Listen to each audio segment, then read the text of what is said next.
Hey everybody, I'm back. And joining me now are two Latinas breaking barriers across industries. Rocío van Nierop is the co-founder and executive director of Latinas in Tech, a nonprofit org with the mission to connect, support, and empower Latinas working in technology. And Maria Salinas, who is the president and CEO of the Los Angeles Area Chamber of Commerce, the largest business association in Los Angeles County. She's the first woman and the first Latina to lead the chamber in 132 years. First of all, can we just acknowledge? Thank you. Bienvenidas. So I want to start with Maria. When did you know business was the thing for you? Like, did you have a lemonade stand? Did you have a Zuzu going? Like, how did this manifest early on? Well, we know that we're all inspired as children with experiences that we had. My father had an auto business, and I would help him in the summers. And one day I went with him. He had to go drop off information to his accountant. And that was the first time I walked into an office at a young, being 12, 13 years old and thinking, I'd like to work inside an office. Now, I grew up with immigrant parents and everyone in my family worked outside, whether it was at a garage or in the fields. And so this was very different for me to be exposed to that. So that turned into a real interest at a very young age that I want to be an accountant. I want to, learn how to run an office and help people like my father. So that started at even going into high school. It was something I pursued, the interest of wanting to learn about business. And that's what led me on my way, going into college and getting my degree in accounting and becoming the first in my family, not only as a first-gen student in college, but I call myself a first professional, having gone into the professional world right out of college. Thank you for that. I mean, it's that truism of if you can't see it, you can't dream it, right? So, Rocío, similarly with you, what is your earliest recollection of tech meaning something to you? That's a good question.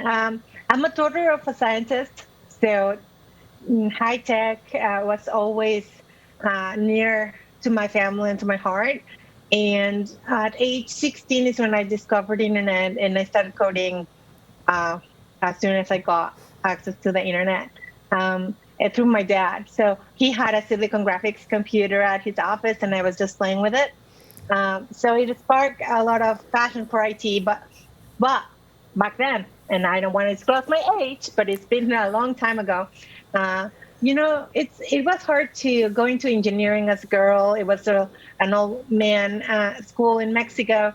So I ended up studying marketing, but I always had a passion for technology. So ever since I graduated, I have worked for a tech company. Beautiful. So let's pick up on the idea of how you made your path. And I'm going to come to you for this, Maria, also. But there are many people watching who are thinking, that sounds really cool. I might want to do that one day. So take me through quickly, the pivotal moments that you think really define the path that led you both to where you are. So we'll start with you, Rocío. Thank you. More than talking about my story, because times have changed so much, I'd like to say, how can a young person choose a tech career? Because now in the U.S. it's different. First, it doesn't matter if like Maria, you were the first generation Latina, the first to go to college. Envision yourself working at, say, a Google or a Facebook, in what area, and then build back. So what type of career do you need to study so that you can get to those positions? In what type of school do you see yourself? First, you need to have the passion, right? And you do not need to be an engineer, and I'm a clear example of that. You do not even have to have a college degree. You just need to know your trade. So, you need to know how to code. You need to know how technology works. and how to build products and market them to the outside world. For me, a Latina in tech is not only an engineer, not only a coder, it can be a marketeer. Anybody that touches and tampers with the production of technology is a Latina in tech. So that's what my organization serves. And Maria? Yeah, when I think of career path, I reflect back on the comments that the mayor made earlier when she said, people look at me today and think, wow, this was easy. And I definitely think that what has been part of the drive for me has been so many of the challenges that I experienced going into the workforce, and not only being among the only a handful of women and the only Latina, but like you mentioned earlier, when you don't see those examples in the workforce of what does it mean to be a partner at an accounting firm or an executive in corporate America, it's very easy to look at that and say, that's not for me. And so my career path of when I went into professional services, I left because I didn't think that was an option for somebody like me, not seeing many women and definitely not seeing Latinas at that high level.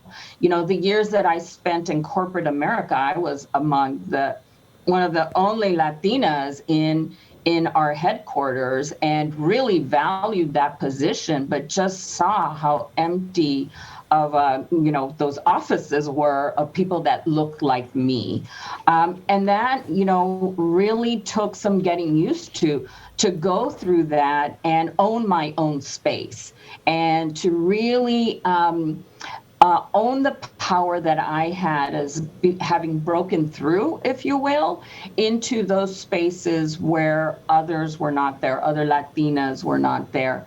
And I think that led me to sort of give me that drive to want to be an example for others. It led me to wanting to start my own business. It led me into the corporate boardroom and to a career that I have owned. So to what Rocío was saying, you take, what you have and just we need to own it. We need to own those spaces so that we can represent and be examples for others. So let me stay with you for a second because you represent 235,000 plus businesses, and I imagine you have a really great global view of where the opportunities are for Latinas to get into businesses. So is it like legal weed? Is it telework? What is it that should be the thing that we're looking at if we're thinking about starting our own business, perhaps changing careers, leaving corporate America for entrepreneurship?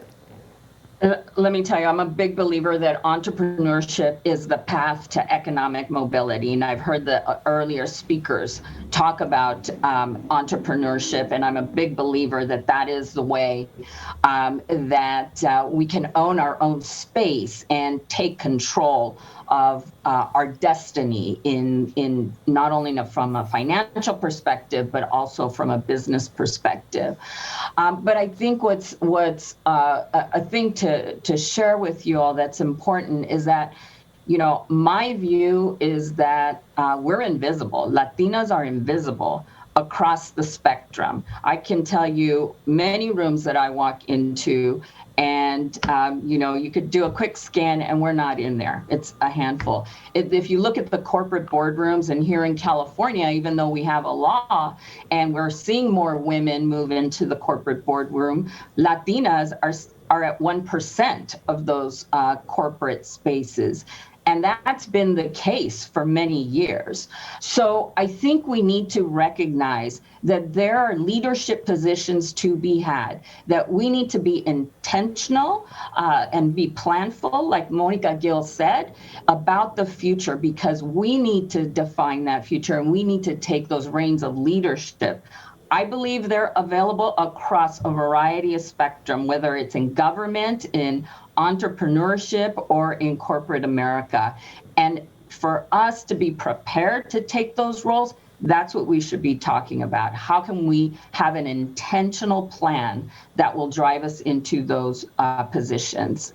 Thank you for that. Rocío, I want to give you 20 seconds to answer the question. We just had on the administrator from the Small Business Administration. If you walked into her office today and said, here's what you need to do to get more women in tech from the business side, 1 and 2, what are those 2 things? Well, first look at your current employees and promote them if they have the expertise to be promoted. We need to be there. I think that what Maria said is spot on. We need to be leading. We need to be hiring. We need to create a good home for more Latinas to come. It's not about hiring more entry level. It's about promoting and hiring senior Latinas so that we can be there taking decisions. California, as an example, we're almost 50% Latinos as citizens, right? As living here in California. We are the consumers, but yet we're not the makers. And if you don't have us there, how can you make products for us? So we want to be part of the ideation process, of the making of technology or anything else. And we would need to lead, and we need to be pioneers in bringing more people. So I would say invest in your current workforce of Latinos and invest in their career development. Thank you both so much. You're both powerhouses. I'm so privileged to have had this conversation with you. Thank you and have a wonderful day. Thank you. Thank you very much. Thank you.